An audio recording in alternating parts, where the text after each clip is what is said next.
इस वक्त हमारे पास दोनों मुल्जिमान का तमाम रिकॉर्ड मौजूद है। हम उनके पीछे हैं। जहां पर भी इसकी इत्ला मिलती है फौरी तौर पे 15 पे इत्ला करें। 72 घंटों से भी कम वक्त में इस दिलखराश वाक़या के असल मुल्ज़मान तक पहुँचने में कामयाब हो गए हैं। जिन मुल्ज़मान की शिनाख्त हुई, इनकी गिरफ्तारी में मदद देने वाले अफराद के लिए 25-25 लाख रुपए इनाम देने का भी ऐलान किया जा रहा है और इनका नाम भी सीगा राज में रखा जाएगा।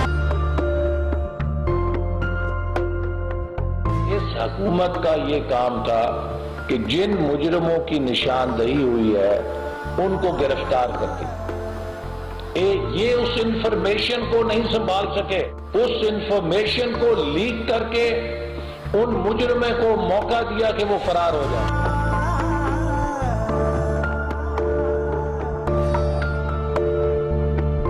जी अल्लाह, मैं बड़ी गरीबनी हूँ, मेरे पुत्र बेगनानी।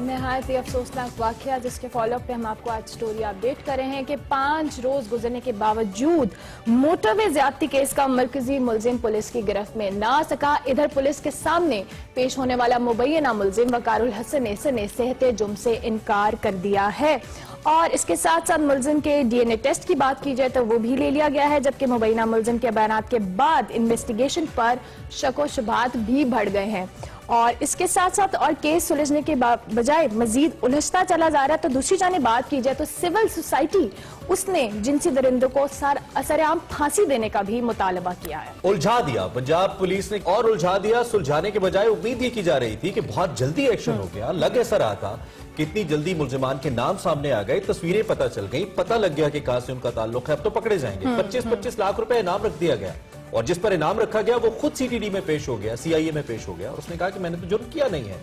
उसकी वालिदा रो रो कर दुआई दे रही है कि मेरा बच्चा तो 6 बच्चों का बाप है, मोटरसाइकिल का काम करता है, मोटरसाइकिल रिपेयर करता है, तो मेरे बच्चे तो ये किया नहीं। पंजाब पुलिस कर क्या रही है? क्या महज 2 अशखास को सामने लाकर ये तासुर देने की कोशिश की गई कि हमारी फुर्तियां हैं, हम जल्दी से इस केस के ऊपर अमल कर रहे हैं और कोई प्रैक्टिकल हमारी इन्वेस्टिगेशन सिस्टम नहीं है? दूसरी जानिब एहसन इकबाल साहब ऑपोजिशन की तरफ से ये कहते नजर आते हैं कि इनके पास इंफॉर्मेशन थी, अगर ये लीक ना करते तो मामले का हल निकलता।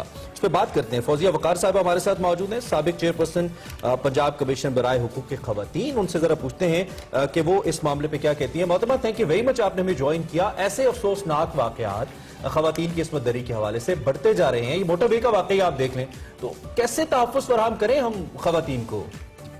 देखिए, खवातीन को तहफ़्फ़ुज़ फराहम करने के लिए बहुत जरूरी है कि जब कोई वाकया हो तो उसके बाद एक नी जर्क जिसे कहते हैं कि सडन रिएक्शन या रद्द अमल ना जाहिर किया जाए, बल्कि जो महरकात हैं उसके पीछे पुलिस से लेके प्रोसिक्यूशन तक और प्रोसिक्यूशन से लेके कोर्ट्स तक जो मसाइल हैं उनको देखा जाए कि वहां पे क्यों खवातीन को इंसाफ नहीं मिल रहा और वहां पे कैसे उन इदारों को मुस्तहकम किया जा सकता है जिससे इंसाफ मिले।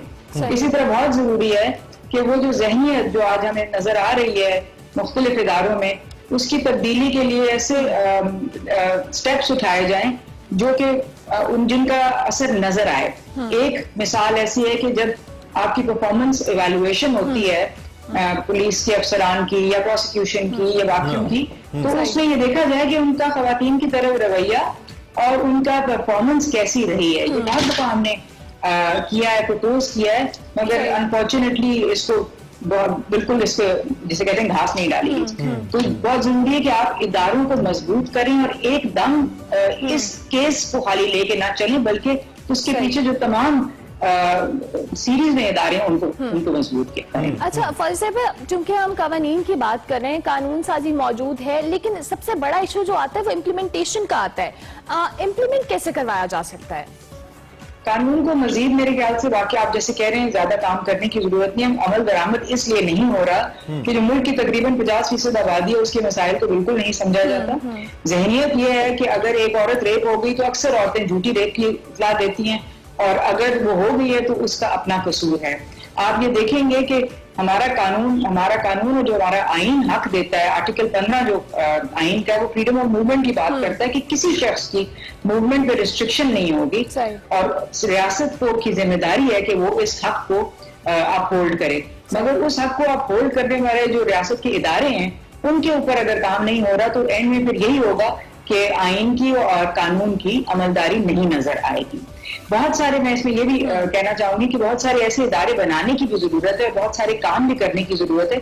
जैसे कि आज एक मुझे बहुत खुशाइंद वो खबर पढ़ने को मिली कि हेल्पलाइंस की इंटीग्रेशन का स्टेप उठाया गया कि 15, 1122 और जो मोटरवे पुलिस की 130 नंबर हेल्पलाइंस हैं उनको इंटीग्रेट किया जाए। ये कोई बड़ी बात नहीं है, इसके लिए बहुत पहले सोच लेना चाहिए था।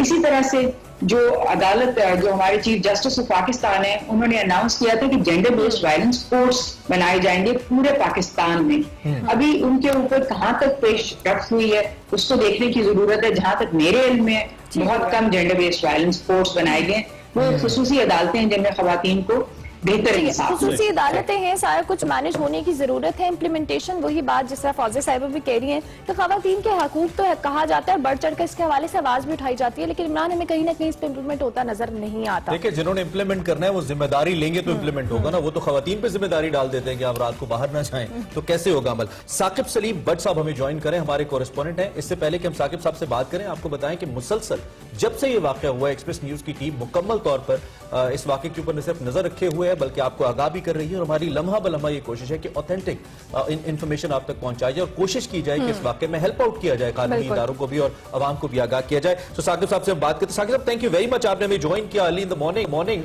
एक तो हमें आगाह कीजिए इस वक्त सूरत हाल क्या है, ताजा तरीन अपडेट्स क्या है इस मामले को लेकर, अजीब उलझ सा गया है ये मामला साकिब।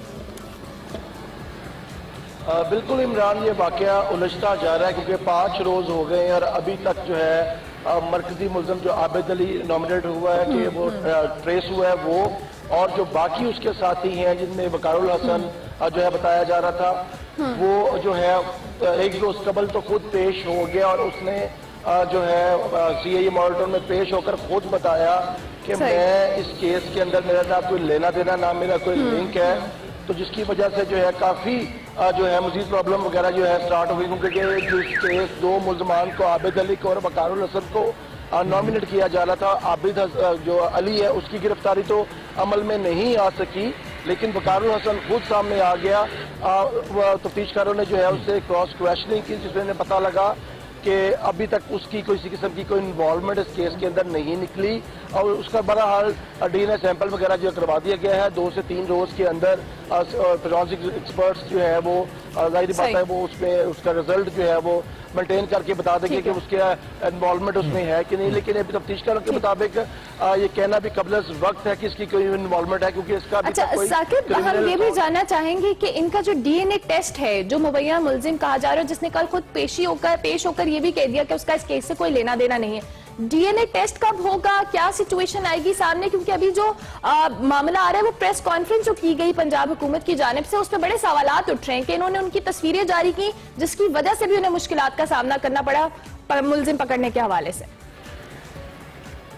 जी बिल्कुल, जो है ये बात बिल्कुल दुरुस्त है कि अगर तस्वीरें इशू ना करते तो शायद अब तक मुल्जमान जो है वह पकड़ा जाते। अब मेन मुल्जिम जो आबिद अली है, जो पहले भी डकैती और गैंग रेप के केसेस के अंदर इन्वॉल्व रहा और 2013 में वो अरेस्ट भी हुआ और 6 माह के बाद जो है फैमिली को जो कंप्लेनेंट थे उनको डरा धमका के प्रेशराइज करवा कर उसने सुलह करवा ली और सुलह होने के बाद मुल्जिम जो है वो बाइज्जत जो है रिहा हो गया और उसके बाद आकर दोबारा डकैती और इस तरह के संगीन केसेस के अंदर जो है वो दोबारा इन्वॉल्व हुआ अपने दीगर साथियों के साथ मिलकर। जो वकारुल हसन की तस्वीर इशू की है वो जिस दिन इंसिडेंट होता है गुजरपुरे का, वहां पर जियो फेंसिंग के जरिए जब मुल्जिम आबिद अली का कॉल रिकॉर्ड CDR जिसके कहते हैं उसके जरिए वो जब वो कॉल हिस्ट्री सामने आती है तो उसमें वकारुल हसन की जो है फोन नंबर भी सामने आता है। ठीक है Sakib, thank you very much, आपने हमें आगाह किया। आप नजर रखिएगा, इंशाल्लाह राब्ता होता रहेगा और आपसे पूछते रहेंगे, लेकिन अगर आप वही घिसे पिटे तरीके अपनाएंगे इन्वेस्टिगेट करने के तो कैसे आएगी सूरत हाल सामने? पूरी कौम एक हिजान का शिकार है, तजब्जुब का शिकार है। अल्लाह करे कि ये 2 लोग पकड़े जाएं, इंसान है और जिनके साथ वाकया हुआ वो भी जिंदा है उनको पहचानने के लिए, अगर अब भी ना कर पाई पंजाब पुलिस तो तौर पर बड़ी नालायकी है। अभी हमें एक ब्रेक लेनी है, ब्रेक के बाद हाजिर होंगे, आप देखते रहिए एक्सप्रेस।